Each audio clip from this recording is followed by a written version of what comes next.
A comienzos del siglo XVII, el país estaba sumido en lo que se conoce como el tiempo de las turbulencias. No había estabilidad política, el trono estaba vacío o disputado constantemente, había hambrunas devastadoras, guerras internas y una profunda sensación de abandono. Vivían uno de los períodos más oscuros y caóticos de su historia. La antigua dinastía gobernante, los Rurikovich, había llegado a su fin con la muerte del zar Fiódor I en 1598, sin herederos claros. Desde ese momento, Rusia quedó a la deriva. Durante años, diferentes figuras intentaron tomar el poder. Aparecieron falsos herederos, conocidos como los falsos Dmitri, hombres que afirmaban ser el hijo perdido de Iván el Terrible. Algunos lograron apoyo popular, otros fueron utilizados por potencias extranjeras como Polonia y Lituania para intervenir en Rusia. Moscú fue ocupada por tropas extranjeras, el país se fragmentó y la población sufrió hambre, violencia y desesperación. La idea misma de Rusia como Estado parecía a punto de desaparecer.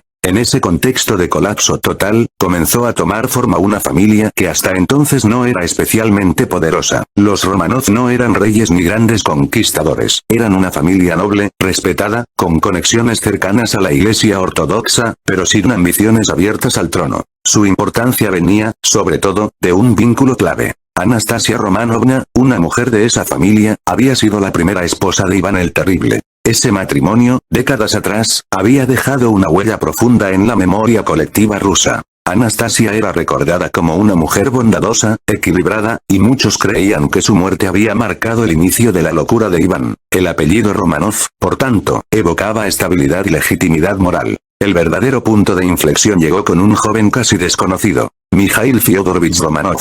Nació en 1596, en medio de la incertidumbre política. Era hijo de Fyodor Nikitich Romanov, un noble importante que más tarde se convertiría en el patriarca Filareto de la Iglesia Ortodoxa rusa. Su familia había sido perseguida durante el reinado de Boris Godunov.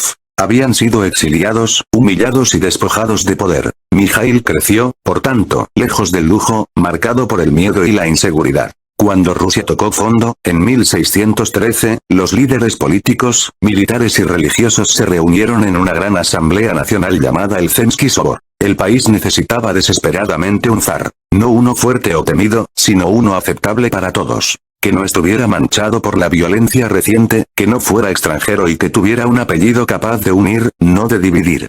Mikhail Romanov cumplía con todo eso. Era joven, apenas tenía 16 años. No tenía enemigos políticos fuertes. No había participado en las guerras civiles ni en los engaños de los falsos zares. Además, su vínculo familiar con Iván el Terrible, a través de Anastasia, le daba una legitimidad histórica importante. Para muchos, elegirlo era una forma de cerrar heridas y empezar de nuevo. La elección fue casi desesperada, pero también estratégica. Cuando los enviados del Zemsky Sobor encontraron a Mikhail, este no estaba esperando una corona. Se encontraba escondido junto a su madre en un monasterio, aterrorizado ante la idea de gobernar un país destrozado. Según las crónicas, lloró al enterarse y se negó inicialmente. No quería el poder. Temía por su vida. Fue su madre quien lo convenció, recordándole que rechazar el trono podía condenar aún más a Rusia. Así, en 1613, Mikhail Fyodorovich Romanov fue proclamado zar de todas las Rusias. No llegó al poder por conquista ni ambición personal, sino como una figura de consenso, casi como un sacrificio. Con él nació oficialmente la dinastía Romanov.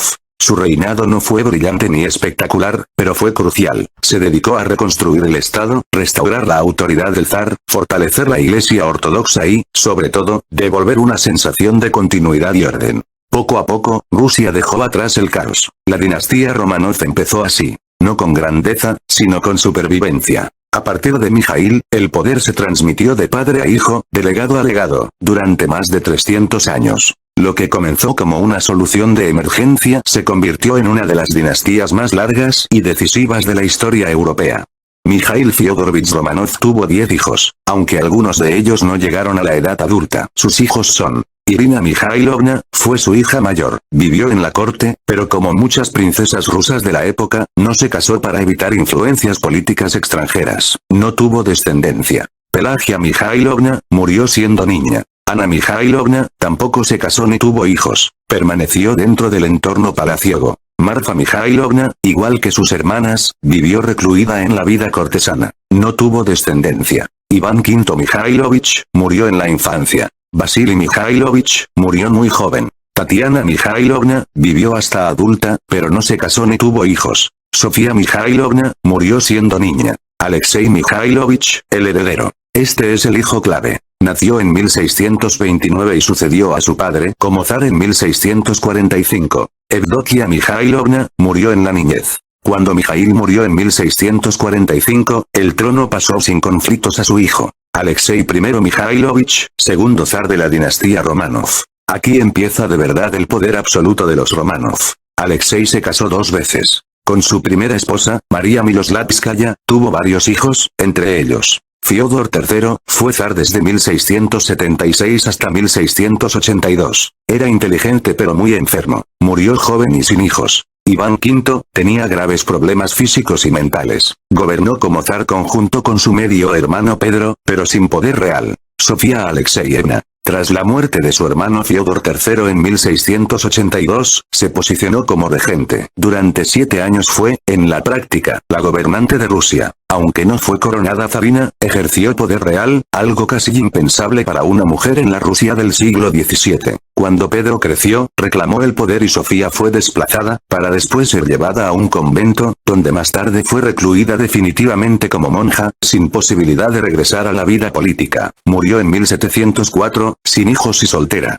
Con su segunda esposa, Natalia Narishkina, tuvo a Pedro I, el futuro Pedro el Grande. Al principio fue zar conjunto con Iván V, pero luego quedó como único gobernante. Transformó Rusia en un imperio moderno. Pedro I el Grande nació en 1672, hijo de Alexei Mikhailovich y Natalia Narishkina. Era nieto de Mijaíl I Romanov. Desde joven mostró carácter fuerte, curioso y ambicioso, interesado en la modernización, la tecnología y la política europea, muy distinto al estilo tradicional ruso. Su infancia estuvo marcada por conflictos familiares y la lucha por la sucesión del trono tras la muerte de su hermano Fiódor III. Durante su juventud, vivió el reinado de su hermana Sofía Alexeyevna como regente y finalmente se enfrentó a ella para asumir el poder. Pedro se convirtió en zar absoluto en 1696, tras la muerte de su medio hermano Iván V. Su reinado duró hasta 1725 y es famoso por transformar Rusia de un reino relativamente atrasado en un imperio moderno y poderoso, con influencia europea.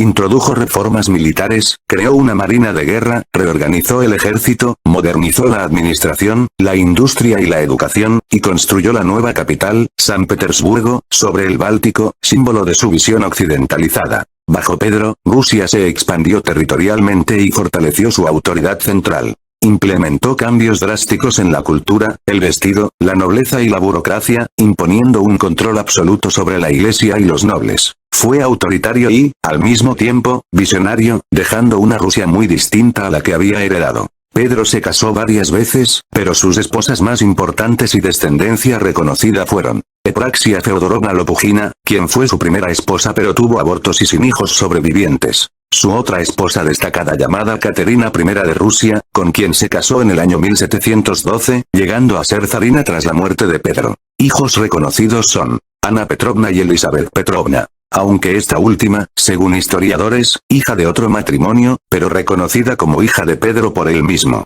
Otros hijos murieron jóvenes o no llegaron a gobernar. Volviendo al tema con respecto a lo que Pedro hizo por Rusia durante su gobierno fue: cuando Pedro I asumió el poder absoluto en 1696, Rusia era un país extenso, rural, atrasado en comparación con Europa y marcado por estructuras feudales donde los boyardos, la nobleza tradicional, tenían un poder casi independiente. Durante siglos, los zares habían dependido de ellos para gobernar, lo que debilitaba la autoridad central. La dinastía Romanov había sobrevivido por legitimidad histórica, pero todavía no ejercía un control total sobre el Estado.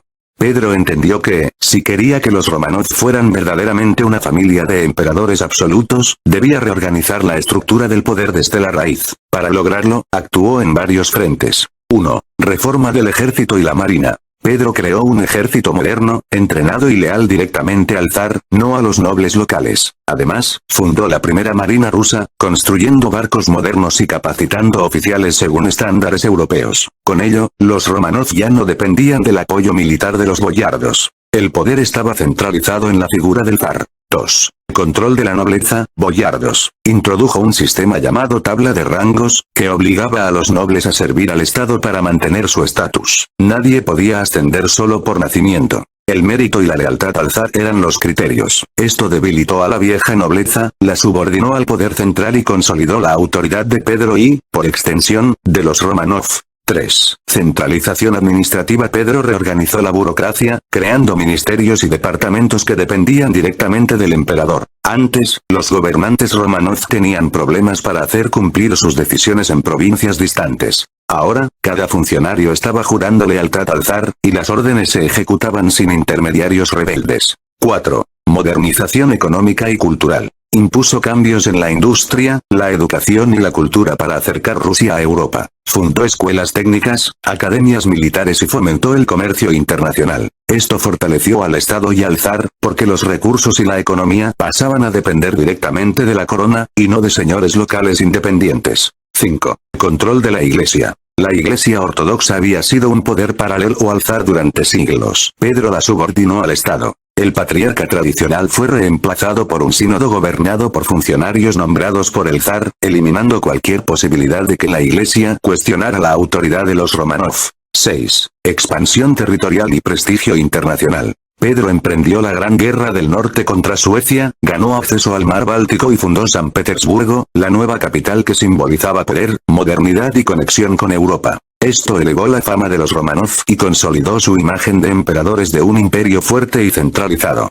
Gracias a estas medidas, los Románov dejaron de ser simplemente una familia de zares elegidos por consenso y pasaron a ser emperadores absolutos, con control militar, administrativo, económico, religioso y territorial. Pedro demostró que el poder podía concentrarse en la familia real de manera eficiente, y sentó las bases para que sus sucesores, Catalina I, Ana Joanovna, Isabel, Pedro III y Catalina la Grande, gobernaran sin depender de antiguos privilegios de la nobleza. En pocas palabras, Pedro convirtió a los Románov en sinónimo de autoridad absoluta, transformando un trono frágil en un imperio estable y centralizado, que duraría más de 300 años hasta 1917. Y aquí lo que hicieron algunos de los mencionados. Catalina I, 1725-1727, fue la primera de todos ellos en gobernar. Llegó al poder inmediatamente después de la muerte de Pedro el Grande. Era su esposa y no pertenecía a la nobleza rusa por nacimiento. Su gobierno fue breve y más simbólico que activo, pero marcó un hito.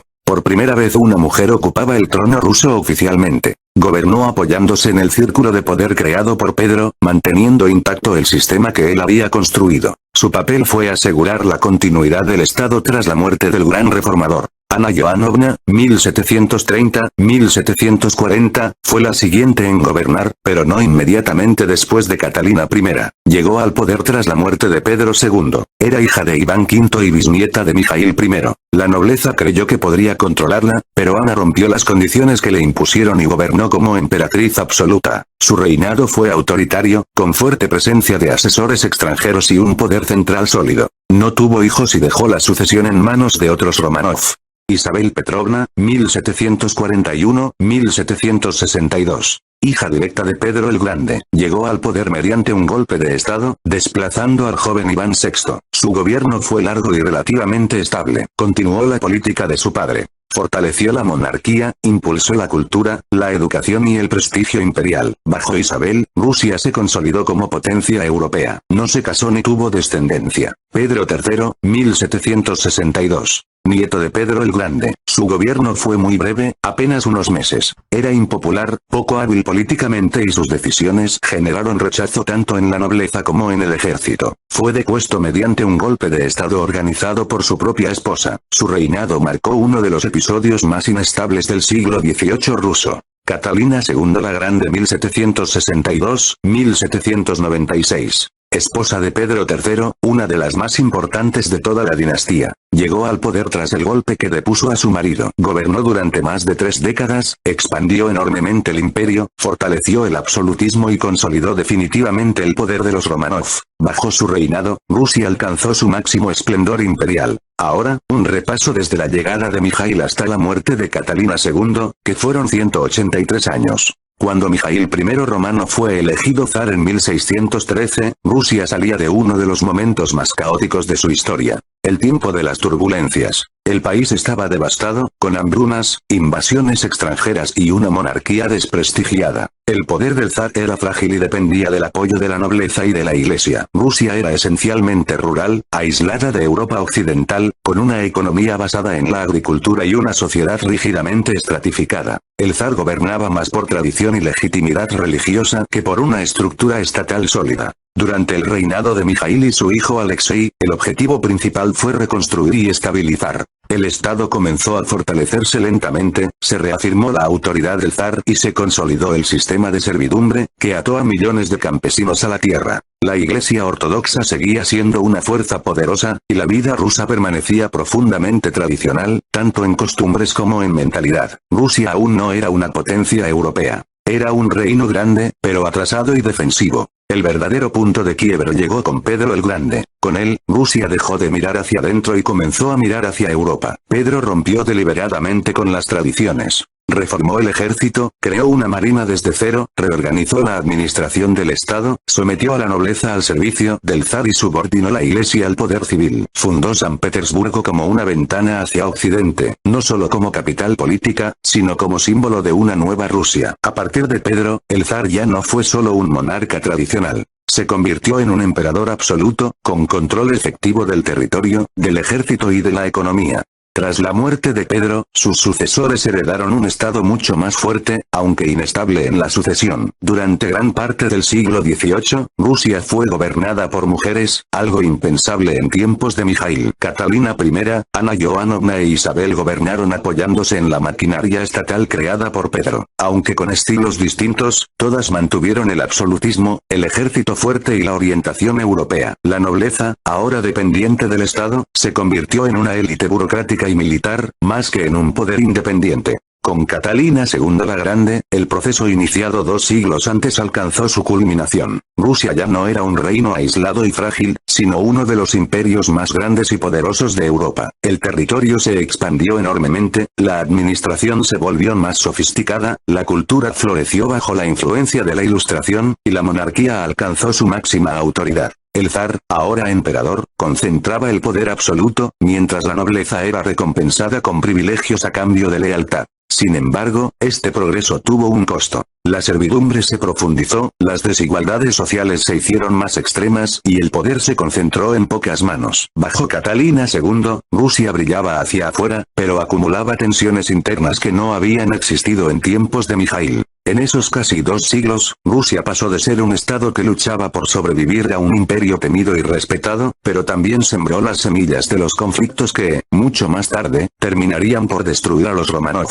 Cuando Catalina II la Grande murió en 1796, dejó un imperio enorme, poderoso y respetado, pero también profundamente desigual. El poder estaba concentrado en el emperador y la nobleza, mientras millones de campesinos vivían sometidos a la servidumbre. Esa contradicción, un estado fuerte por fuera y una sociedad injusta por dentro, fue la herencia que marcó todo el siglo XIX. El trono pasó a su hijo, Pablo I, y con él comenzaron los primeros síntomas claros de resquebrajamiento. Pablo había crecido bajo la sombra de una madre dominante que lo mantuvo alejado del poder durante décadas. Cuando finalmente gobernó, lo hizo con desconfianza, rigidez y un estilo autoritario errático. Intentó imponer disciplina absoluta al ejército y a la nobleza, restringió privilegios y gobernó con paranoia. En 1801 fue asesinado por oficiales de su propia guardia, con la complicidad silenciosa de la élite. Por primera vez, un emperador Romanov caía víctima directa del descontento interno del poder que debía protegerlo. Eso fue una señal grave. Alejandro I fue el hijo mayor de Pablo I con Catalina II, tenía 23 años cuando su padre fue asesinado y sabía que el complot existía, aunque no esperaba que terminara en asesinato. Esa culpa lo marcó toda su vida. Llegó al poder en 1801 por sucesión directa, tras la muerte violenta de su padre, quien al inicio despertó esperanzas de reforma. Educado con ideas ilustradas, parecía dispuesto a modernizar Rusia y aliviar la servidumbre. Sin embargo, las guerras napoleónicas lo absorbieron por completo. Aunque derrotó a Napoleón y llevó al ejército ruso hasta París, ese triunfo no se tradujo en reformas internas profundas. Rusia salió victoriosa hacia afuera, pero estancada por dentro. Fue visto como el salvador de Europa, pero por dentro quedó profundamente cansado, desconfiado y religioso.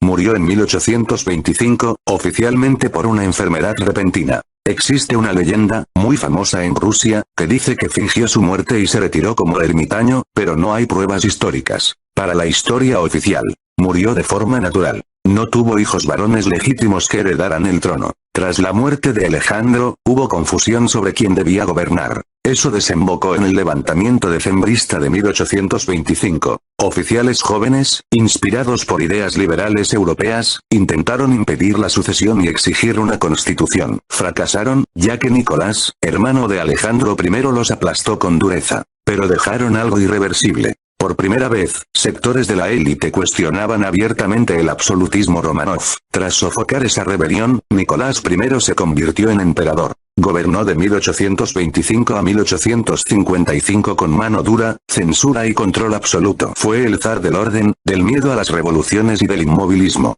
Nicolás I subió al trono en 1825, tras la muerte de su hermano Alejandro I y el fracaso del levantamiento decembrista, en el que jóvenes oficiales habían intentado introducir una constitución y limitar el poder absoluto. Desde el inicio, Nicolás entendió que la primera prioridad era mantener el orden absoluto. Su gobierno fue la encarnación del autoritarismo y el control centralizado que los Románov habían estado consolidando desde Pedro el Grande, pero llevado al extremo. Durante su reinado, que duró hasta 1855, Nicolás I se centró en tres grandes áreas: política interna, economía y ejército, y también tuvo un papel activo en la política internacional. En política interna, Nicolás fortaleció la autocracia, centralizó la administración y extendió un sistema de censura riguroso. Introdujo la famosa tercera sección de la policía secreta, encargada de vigilar, arrestar y neutralizar cualquier oposición al zar. La Iglesia ortodoxa, el ejército y la burocracia se convirtieron en instrumentos de control, reforzando la idea de que el zar era el poder absoluto y no debía ser cuestionado. Nicolás I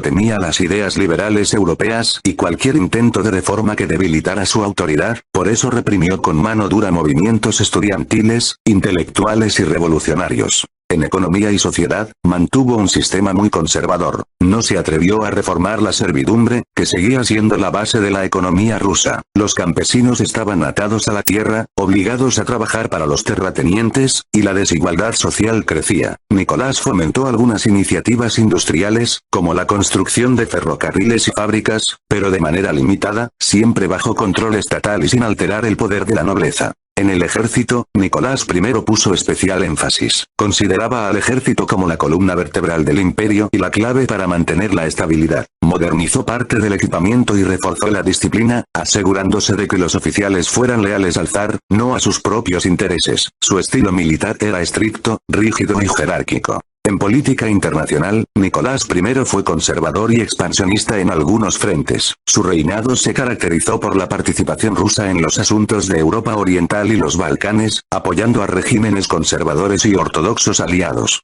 Sin embargo, el conflicto más notable de su reinado fue la Guerra de Crimea, 1853-1856, en la que Rusia se enfrentó a un frente formado por el Imperio Otomano, Gran Bretaña, Francia y Cerdeña. La guerra mostró las debilidades del ejército y la administración rusa y fue un golpe al prestigio del imperio. Nicolás no vivió para ver su fin. Murió en marzo de 1855, mientras Rusia estaba en plena crisis militar. En resumen, Nicolás I fue un zar que defendió la autocracia con todas sus fuerzas, mantuvo la autoridad central y reprimió cualquier intento de cambio. Su gobierno dejó a Rusia políticamente estable, pero social y económicamente atrasada, creando las condiciones que obligarían a su hijo, Alejandro II, a intentar reformas radicales como la abolición de la servidumbre. Cuando Alejandro II subió al trono en 1855, heredó un imperio enorme, pero profundamente agotado y atrasado. Su padre, Nicolás I, había mantenido un control absoluto, pero había dejado a Rusia social y económicamente rezagada, con un ejército exhausto tras la guerra de Crimea y millones de campesinos viviendo bajo servidumbre. Alejandro II, conocido desde joven por su inteligencia y espíritu reflexivo, entendió que si Rusia quería sobrevivir y ser respetada entre las grandes potencias,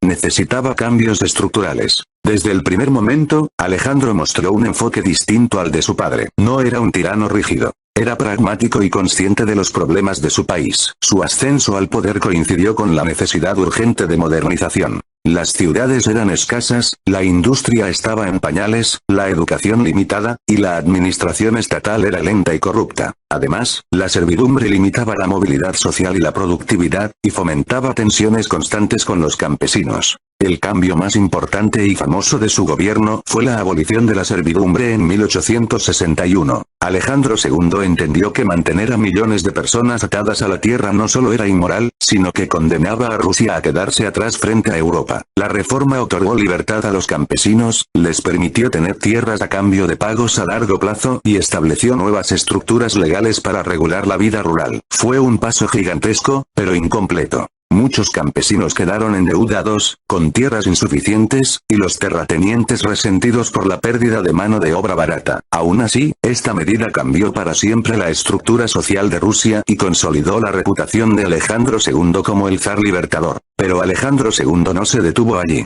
Introdujo reformas judiciales que crearon tribunales más justos e independientes, promovió la educación, modernizó el ejército y fomentó un cierto desarrollo económico y ferroviario que conectó mejor las regiones del imperio. Incluso permitió cierta apertura a ideas políticas, creando un espacio limitado para debates y consejos locales, aunque siempre bajo control imperial. Sin embargo, estas reformas también provocaron resistencia. Los conservadores veían en Alejandro II un riesgo para el orden, mientras que los revolucionarios y radicales consideraban que las reformas eran demasiado lentas e insuficientes. Esa tensión social se convirtió en un problema creciente. Rusia era más libre en apariencia, pero también más inestable.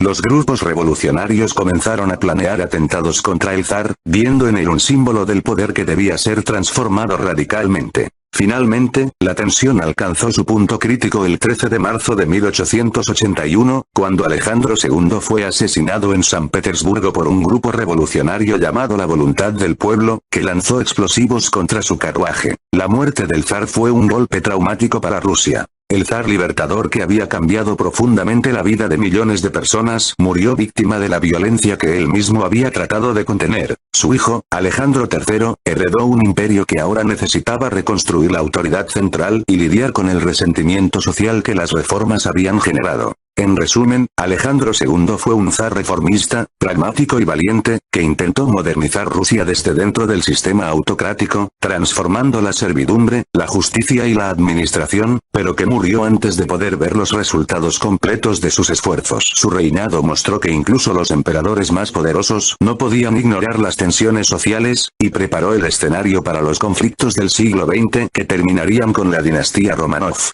Cuando Alejandro III subió al trono en 1881, lo hizo marcado por un trauma profundo. Acababa de ver morir a su padre, Alejandro II, asesinado por revolucionarios en plena calle. Ese hecho no solo definió su carácter, sino todo su reinado. Alejandro III llegó convencido de una idea central. Las reformas habían debilitado al imperio y la mano dura era la única forma de salvar Rusia. A diferencia de su padre, Alejandro III desconfiaba profundamente del liberalismo, de la intelectualidad y de cualquier apertura política. Era un hombre corpulento, reservado, de carácter firme y conservador. Creía en la autocracia absoluta, en la Iglesia ortodoxa y en la supremacía del zar como figura incuestionable. Para él, el asesinato de Alejandro II fue la prueba de que la tolerancia solo traía caos. Una de sus primeras decisiones fue revertir muchas de las reformas liberales. Aunque no restauró la servidumbre, eso ya era imposible. Sí limitó duramente la autonomía local, redujo la independencia judicial y fortaleció a la policía secreta. Se instauró un sistema de vigilancia constante.